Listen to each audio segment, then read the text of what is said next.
That is a very niche question, and thank you very much for asking. I love that. Uh, no is probably the best answer, only because DMVR are doing something slightly different, which I have tried to work out would work in cricket, and I'm not sure how I would make it work. So for those who don't know, Denver Nuggets is my NBA team and Ashish's NBA team. And they're 3-2 as we currently record this, and I think they're going to finish the second or third. Beat the Lakers. What else can we say? Two-time MVP, the Joker, probably finished second or third seed without any injuries, hopefully this year. And they have this network who follows them, and it basically comes out of SB Nation, which is sort of almost a blogging / podcast video network these days, where a guy called Adam Mares, and there's a bunch of other people. It's not just the basketball team, although DMVR is very much the basketball team was a big part of it, where they basically set up a bar. And first they used to do tailgate parties, and they used to do watch-along parties and all those sorts of things. And eventually they just took over a bar in Denver. And they have that, and they record podcasts and videos.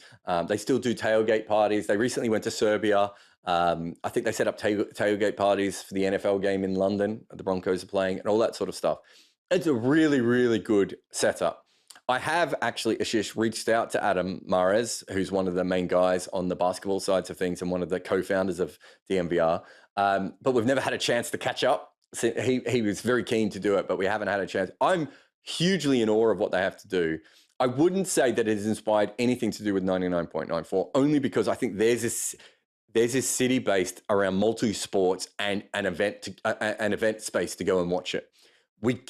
That's not what I'm looking at doing with 99.94. 99.94 was more inspired by the fact that when I worked for Cricinfo, I realized that, and even before actually I worked for Cricinfo, I realized that there were so many people who were so passionate about cricket, but basically only cared about their team, right? And I didn't think they were being catered for by newspapers particularly well, because newspapers write for general audiences, right? And I had this idea, and back in 2011, we almost got it off the ground back then. So a long time, well before I was permanent with Cricinfo or anything like that. I had this idea, and we had this guy with money, and we were going to combine Test Match Sofa, Spin Cricket Magazine, and this online entity. And I was going to go and get the best writers from all the different countries in the world, instantly have 12 writers from 12 different places, and base it on this sort of thing, and then bring those people through Test Match Sofa so they could commentate and provide expert analysis. And then we'd also have the magazine so that they could flex their more literary style things at that time. And it fell through. Then I went to Cricinfo, and I said, I really want to do, this is when I was established with Cricinfo. I said, I really want to set up a podcast network. And they kind of did, but they didn't. And the technology wasn't there, to be fair to them. And it was hard to do it all together. I think we had a couple of podcasts on, maybe 4 or 5 at most. It didn't quite work. And essentially, ESPN said at that time, we don't believe in podcasts. This is hilarious. And India, ESPN said to me, Indians will never listen to podcasts. Again, quite hilarious. Then I suppose the next big thing with 99.94 is going off and COVID. And when the COVID thing happened, I was like, okay, and here's a story I don't think I've ever said before, but I was offered a job on the same day with Cricinfo and CricBuzz. Literally, they both reached out on the same day asking me to, CricBuzz, I'd never worked for them before, but they asked if I wanted a job. Cricinfo originally offered me a job, and I think it went back to a contract or something like that. I think that's what it was. And I was sitting there going, okay, I can do that, but I know what Cricinfo is going to give me. And it was great, and I love my time there. And, Sambit is still a friend of mine, Usman is still a friend of mine, and, a lot of the writers and the producers and everything, right, I'm friends with. But I knew where that was going to go, right? And then I looked at CricBuzz, and I talked to CricBuzz, and I said, well, I'm more than happy to come across, but if I'm going to come across, it has to be with podcasts and video and writing. And they were like, we just want your writing. And I went, what? It's 2020. And so I just thought there was a better way of doing it. And by that stage, I had sort of had that original idea that I tried to get up in 2011, and I'd had the podcast network with Cricinfo. And by this stage, the Locked On network existed in America, which Adam Mares from DMVR is also on. And SB Nation were doing a similar thing. Blue Wire podcasts were doing a similar thing. And The Athletic had come out. I think my original idea was right. I was just way, way ahead of my time, and I hadn't worked out how to make it work.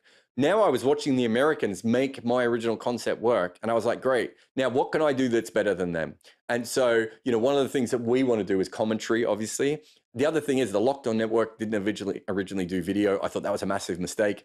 In fact, when I saw Original Investors and I was telling them we were going to do video, they were looking at Locked On going, well, Locked On's not doing video. And I said, they will.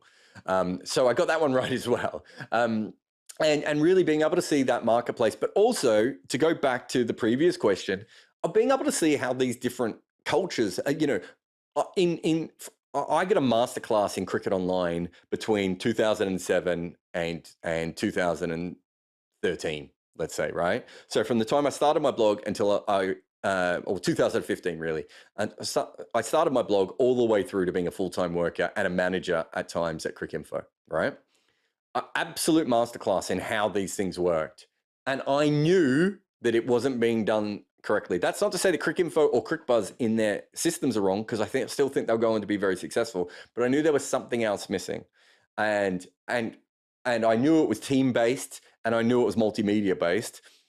I had all those things available to me and was starting to push towards them, and then spending so much time during the bubble listening to the Locked On podcasts, and I don't just listen to the Nuggets ones because I, like some of the other teams, but reading The Athletic, then even the DMVR, even though it didn't inspire me directly, all those things are really, really interesting. And I just kept grabbing different things. And then, John Norman is a huge one as well. Me and John have been talking about this for ages, and my side of it's always been more the video writing, podcasting. His side's been the commentary, but we don't understand why these massively popular games, you can't listen to the radio commentary everywhere, right? So we have been me and John have probably had hours and hours of conversations about all this sort of stuff, him from his perspective and mine from my perspective. And, we've been putting it together. So DMVR, I think if anything, I saw that, Adam Mares was calling himself an entrepreneur and he was expanding and everything else. That made me think that that's probably where the future is for me as well.